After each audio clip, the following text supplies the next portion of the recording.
shape. The topic name is the global pandemic and information warfare narratives, need for readiness in meeting future challenges. So let's start. So according to Dan Kuehl, information warfare is the conflict or struggle between two or more groups in the information environment. As we know that what is the information? Basically, the information is the something to deliver to someone. It's the message, and for and that is the narrative. But if you look at the information warfare, that is something that is something negative for the information. So every message carries information, but in the term which the responsible for, but the information warfare is responsible for conflict and misunderstanding between the countries or within the countries. So information warfare combines electronic warfare, cyber warfare, and psychological operations into single fighting organization. This will be this will be central to all warfare in the future. Then the technological development of 21st century saw disinformation in unregulated from nature of information is non-lethal, non-kinetic, non-conventional. As we know, if you look at the history, if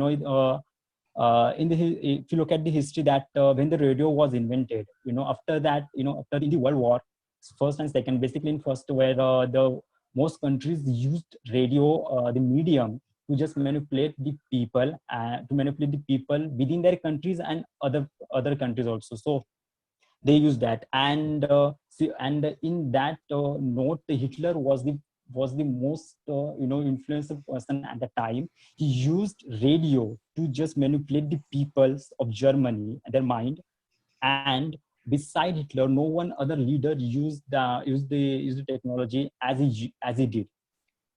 And then the global pandemic of COVID-19, as I said before, that my topic is related to global COVID-19. The period of anxiety, fear, and confinement acted as opportunity for those in power to disseminate disinformation of political indifferences through mass media. Social media, also known as weaponization of social media, the high-tech modern battlefield. As we know that after the globalization happened in our country and all over the world, when the technology comes up with a high huge response from the audience, from the people, at the time, I think when the YouTube or the social media, this kind of stuff came in the public in the market. That time, I think. Now, because of this internet use, this is very normal to use them. So that's why in these 6 months, in the period of COVID-19, when the anxiety has been there, and the fear and confinement, these all things are there. So people are using this media a lot, and that's why I think some organizations or some people, they are just sending information related to COVID-19. Disinformation. Basically, the disinformation is false information disseminated initially in a hostile act of political subversion by a government agency against the nations, which is misleading and manipulated. So disinformation is one thing, and another one thing, misinformation. So disinformation is acted on initially, but the misinformation acted within the countries. So that is the difference between these two forms. To information form. The global pandemic saw disinformation and origin and spread of the virus. The nation targeted each other through media. The spread of conspiracy theories, undocumented claims were quicker than the virus itself. The disinformation campaign, and here we are giving some countries' name, how the information affected these countries, like China versus USA. This political scenario is going on now. Then US versus Russia. Then the blame game continues in the Middle East, then Iran versus US. But before the COVID, I think this political scenario was going on. They had their conflict, but now the conflict is going high because of the COVID-19. They blame each other for this this pandemic. Then here we turn to the social media. What is basically the work of social media in this pandemic? That as the latest and fastest mode of communication is social media platform. The social media was the battlefield. According to theory of social and psychological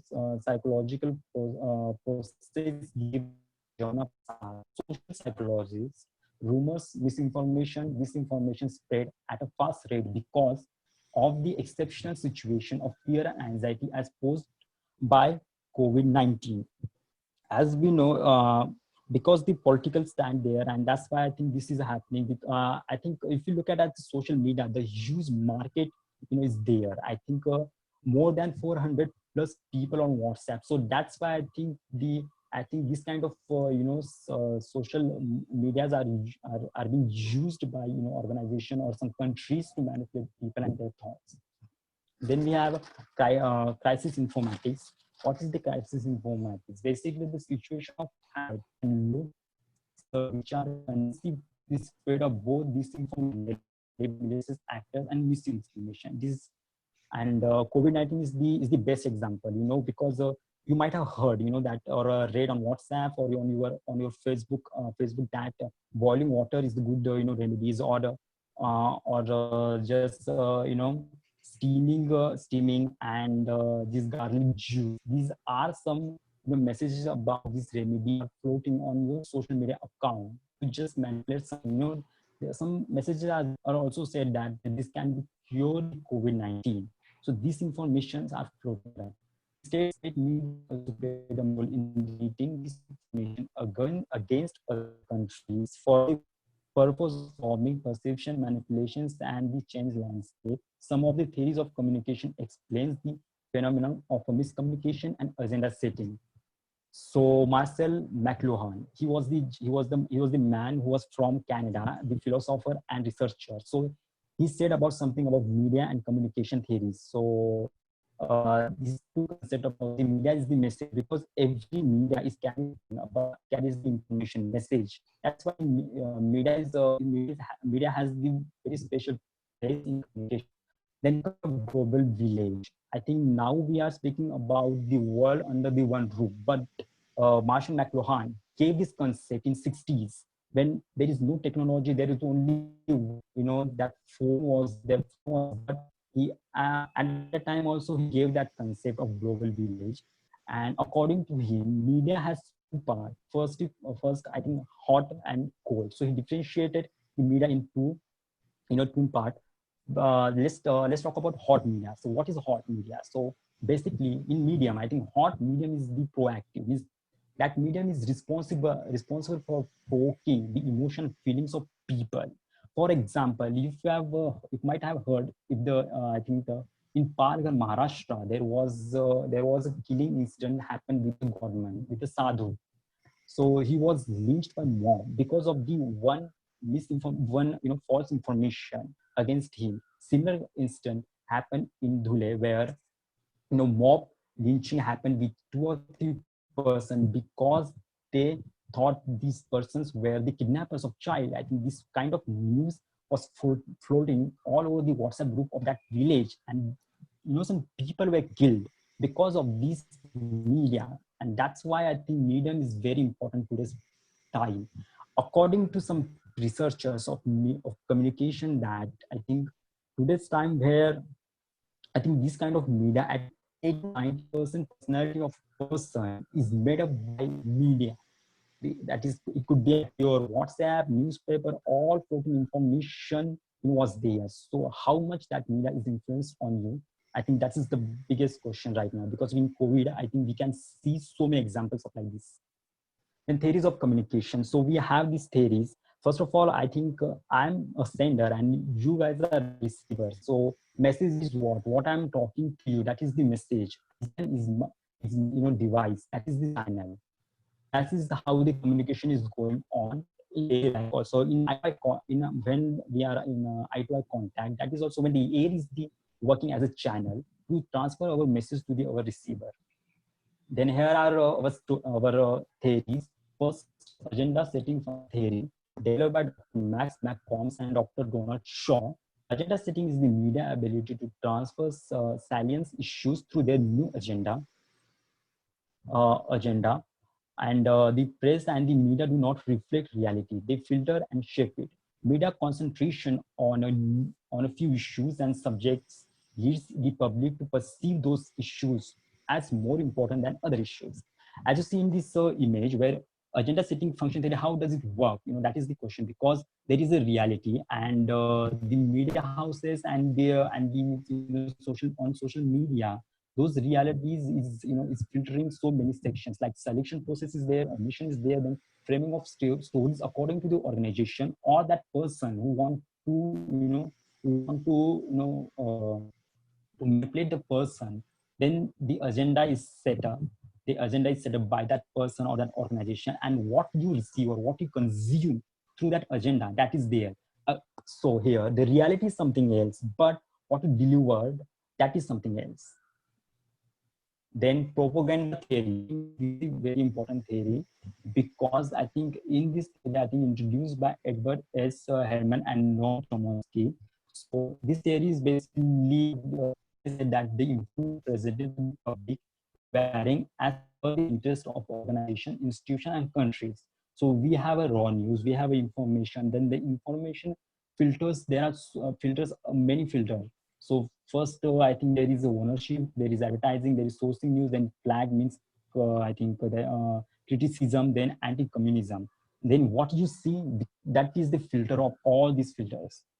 So that, and I have an example that I see, what they, I think not now in the period of COVID, but before 1 and 2 years back, what they did. Actually, I think I think the journalists and people from that, because to set up their own propaganda, and also made the COVID is going on. That is the one kind of propaganda set up by some countries like China and Russia or USA, whatever that. But in propaganda theory, again, the one example, it went to in 2016 when the election of American presidential election was going on. At that time, America first was the slogan of Donald Trump. So what did that mean? Like his statements, all that is means that in statement about about passports, about visas, about that Mexico wall, everything was the one kind of propaganda that he tried to set up to just win. I know he won the election, but this is the example of propaganda theory. Two-flow-step theory, formulated in 1948 by Paul Lansford, Bernard Bergson, and Anand, Adrian you have, Barrett in the book. yeah, Anand, like Hello. you have only 2 or 3 minutes time now. Yeah. Okay, Hey, sir. can you? Yeah. So instead of dealing with we understand like bringing those nuances is very important for your presentation, but we can actually focus on the issues so that we can. We're running out Okay, of sir. time. Yeah. Okay, so basically we took P5 countries and the Middle East to to observe the COVID effect. So basically massive. Let's take China. So China has embarked on a massive campaign to change the global narrative and perception of the pandemic. Chinese diplomat Zhao Lijian shared the conspiracy theory. So we have seen so many examples of so many news about China, that how China is responsible for the pandemic. So in India also we have heard so many news against the China, because I think this narrative here. So how much time do I have? You have 2 minutes now. Hello. You have two Okay. minutes. Yeah. Okay. So, okay, so then Russia and about the that about the vaccine, about vaccine against in America, there are so many news against the Russian vaccine. Then United States of America in Washington, the COVID-19 is a China virus that was said by Donald Trump. Then the fake information about COVID-19 is higher than the political misinformation in the 2016 election. Right now, the US alleged China of hacking its countries. China is deliberately responsible for sending the virus. Then Middle East, I think there are conflict with Iran, so that's why I think they are blaming to America. So all the Middle East countries.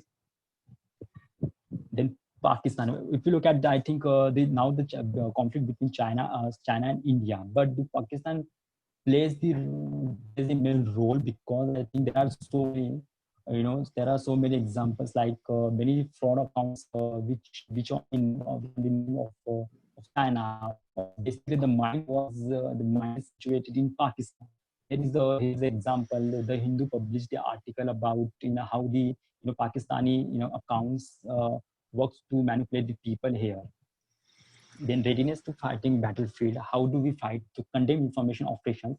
create a defensive public communication strategy, interrupt channels of influence, create national counter information operation strategy and center, include representatives from the defense, diplomatic, and intelligence communities to provide opportunities to young students of ITs and security studies, behavioral sciences to analyze facts and information in this center.